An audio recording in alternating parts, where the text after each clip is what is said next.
Hey guys, welcome back to Living My Best Life, the podcast. I'm your host Jake, and today we're talking about reframing conversations. And these conversations really set up the basis for the rest of their experience in applying for the NDIS. So we want to make sure we do it right. Here with me is Steph. Steph, how you going? Good, how are you? Yeah, not going too bad at all. That's It's not good. Monday anymore, so I can't complain. No, awesome stuff. Yeah. So for everyone at home, give us a bit of a down low on who you are and kind of what your role is.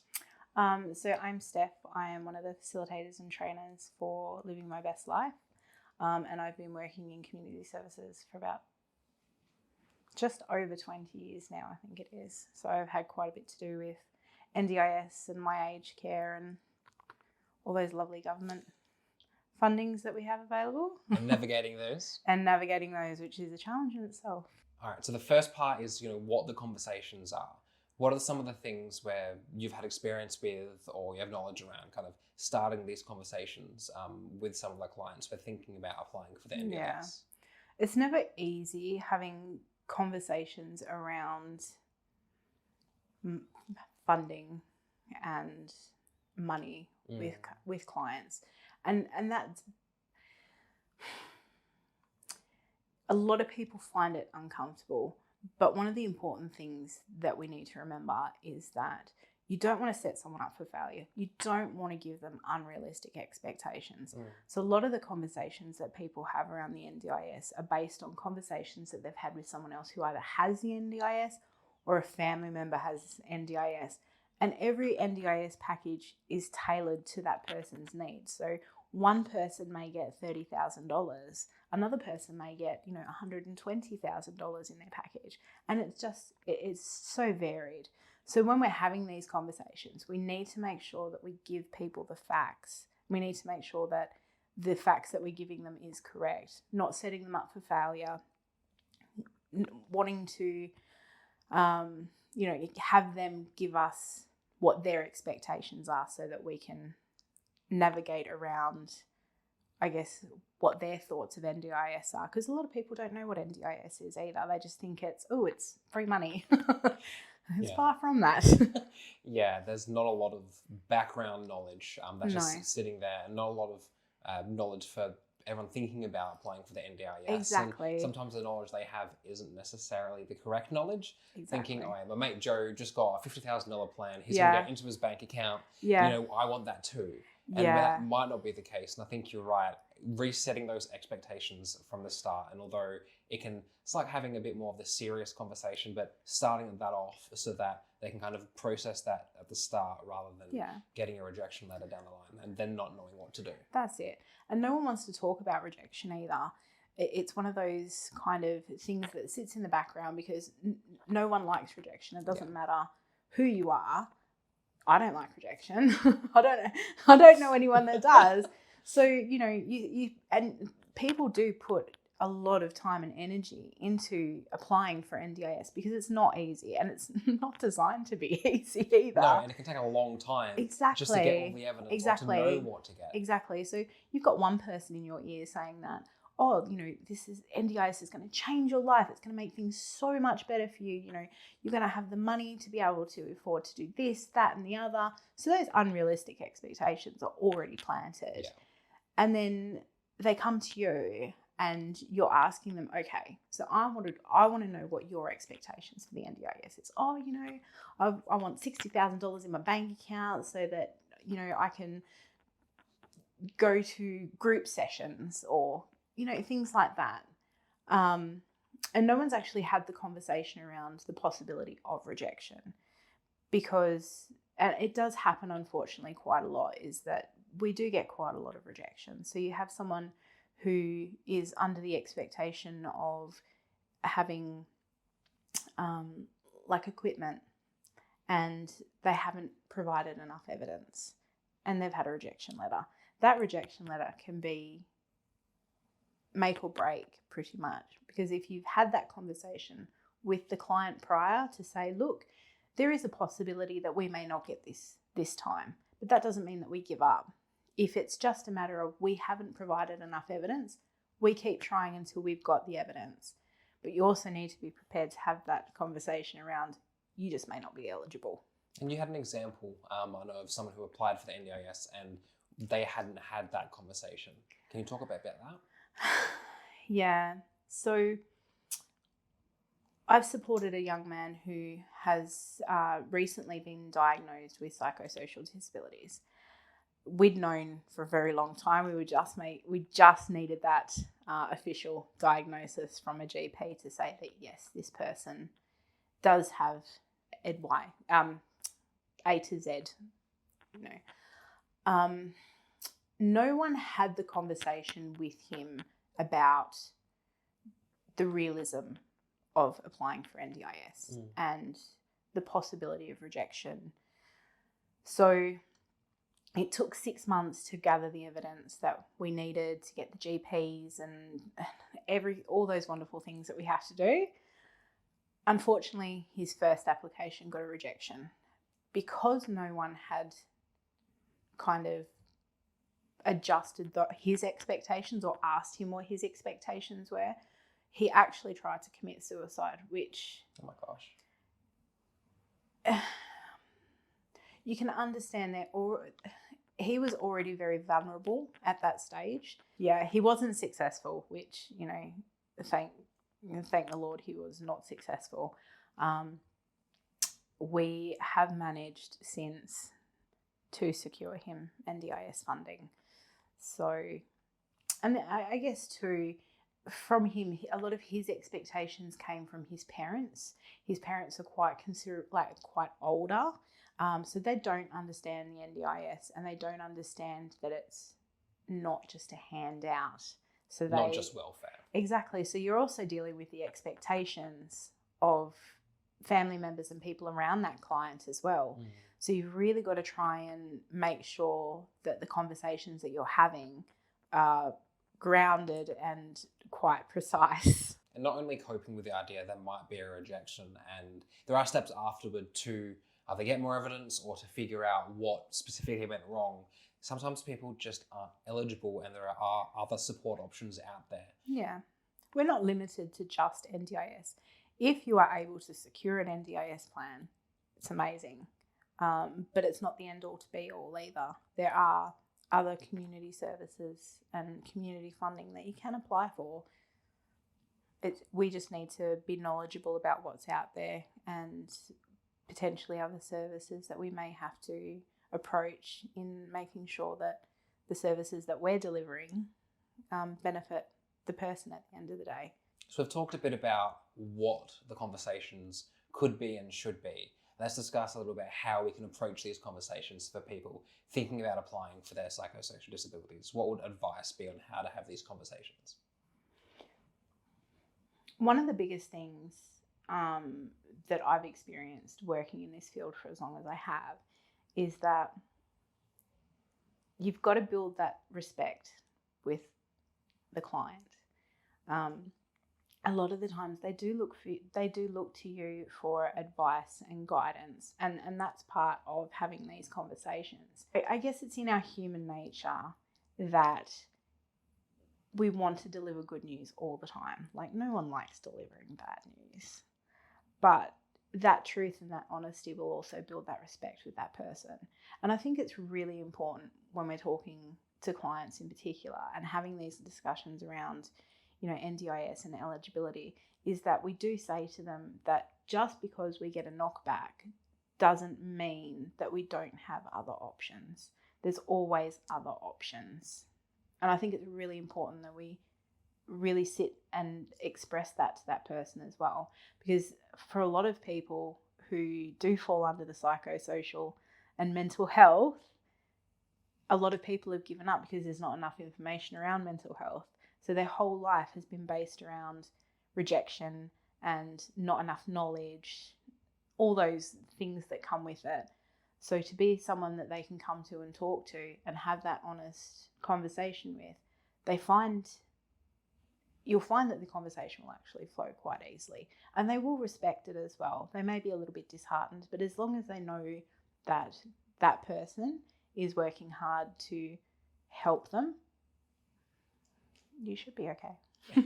Exactly. And sure, there might be some times where you have an honest conversation, which may seem a bit harsh, and they might run off, not want anything to do with it anymore, and that's full within their right. Yeah. But being honest straight from the get-go kind of helps form that relationship where it might take a bit of time, not only to gather evidence, but to form a positive relationship with the people we're supporting, so we can actually figure out what their needs are and then what their barriers are, and to create a total picture for the NDIS. Yeah.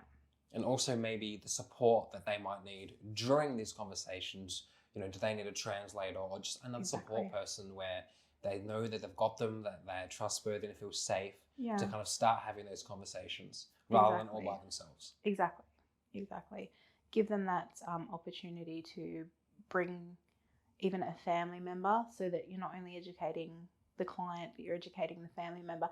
And sometimes it's also a lot easier to get information around what supports that they may need as well, because you've got someone who is there with you, who is providing the supports. So that's another form of evidence as well. So that's another thing as well, is that whenever we're dealing with, especially in this particular industry, you can't be judgmental. So people are going to tell you the most craziest, outrageous stories that you have ever heard in your life, and you have to make them feel validated, because that's going to be an instant shutdown. That is going to be an instant barrier for you. So, you know, if someone's coming to you and telling you, like, this is what it's like for me on a daily basis, I can't function. And then if they don't feel comfortable with you, you're not going to get anywhere with that person at all. And that could be the start of a really horrible experience for them, not only in industry, but applying for NDIS and taking it further. That could be the thing that they go, no, this is just too hard. And that's what we want to avoid as well. You don't want to put those doubts in their head, because they've already got doubts. They've already faced those barriers with so many other people. We want to be the last person to ever put up that barrier ourselves. Exactly. With the NDIS, there's no one that exists that knows all the things. And there are times where in conversations with supporting people apply for a plan, we might not know the answer, and it's okay to admit that. That's it. I mean, you know, the NDIS is one of those lovely, let's face it, community services. It's forever changing. No matter how you look at it, you could be off for a week, you could be on maternity leave. So much can change in such a short period of time. There is no way that people can just be all over it all the time.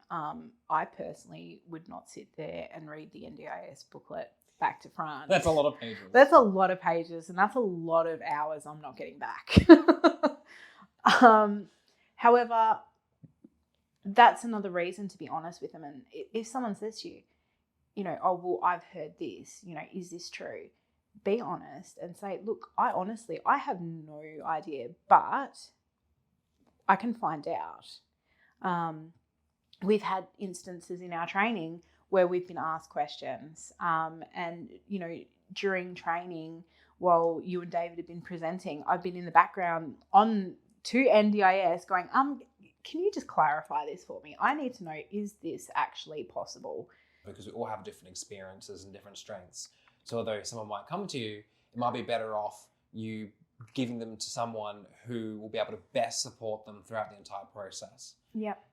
And then kind of forward that to them when you don't know and you're asking for help. The community of practice might be that place. Yeah. So how can the community of practice help people who are supporting individuals applying for the NDIS? Sure. Community of practice groups are actually really important, because we don't always have the skill sets within ourselves to be able to deal with certain clients' needs. So this is why community practices are really, really important, because it's a chance for providers and service people to come together and actually share knowledge, share skills, so that we can better service those people and provide a better service as well. So it's not always, dry cut. We can come across some real eye-openers, and we can find ourselves becoming quite overwhelmed because we want to help that person, but we don't know where to start. Community of practice is a really good way for professionals to get together and actually discuss some cases that they may currently have or that are ongoing that they're finding a little bit difficult, where something that they've tried has not worked. something that someone else has tried, however, coming at it from a different angle, using different skills, has worked. So sharing those skill sets so that we can offer a better service in the community. So that's why a community of practice is really, really important. It is a chance for us professionals to actually learn a bit off of each other and support each other as well. Yeah, and especially in the psychosocial space, things are very complex and always changing. Not only government definitions and how the NDIS has progressed with the psychosocial space. It's quite new for NDIS psychosocial, so it's quite a bit of a grey area for a lot of people at the moment, unfortunately. So the community practice is something which Wellbeing are running under Living My Best Life, and they can find more info about it and about attending some of these community practice sessions on our website. Yes. If people are interested, they can always email the Living My Best Life email address, and our lovely Max will put them on the register for the community of practice. It doesn't necessarily mean that they may want to attend. We do encourage it, obviously. However, they may just want, the minutes sent out so that they know what's going on and what skills have been shared for the day. Yeah, fantastic. And we'll make sure to put all those details in the description so people can click on that after listening to the podcast. It's all about the relationship that you have with someone at the end of the day.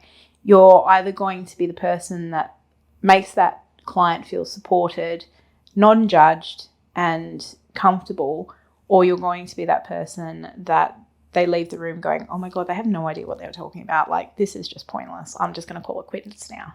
Yeah, and it's very easy for kind of when you're trying to let someone in and then something happens and the barriers come up straight away, and it takes a long time for them to slowly come back down. Exactly. And you may be facing those barriers straight off the bat as well, because they may have had previous experiences with others that have been like that. Yeah. So now you've got to break down those walls that they've built up because there's not that trust there.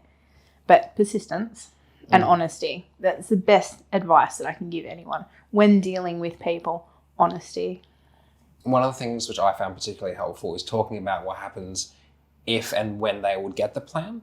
So I had someone who needed assistance with their personal hygiene, but they weren't ready to let other people in, and they only realized after they had the plan that that's what it would involve. And so although it's fantastic now, they're slowly ready to start letting people in for social supports, and slowly over time, they're hoping that we'll be able to kind of have people for those more personal supports.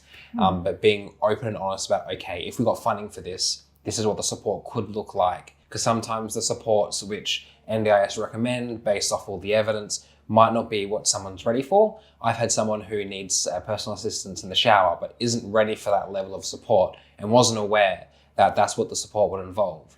I'm very fortunate that they're open to starting things off with the social community things and slowly leveling up. But had that chat happened before they applied, then they would be a lot more prepared now than they are. Exactly.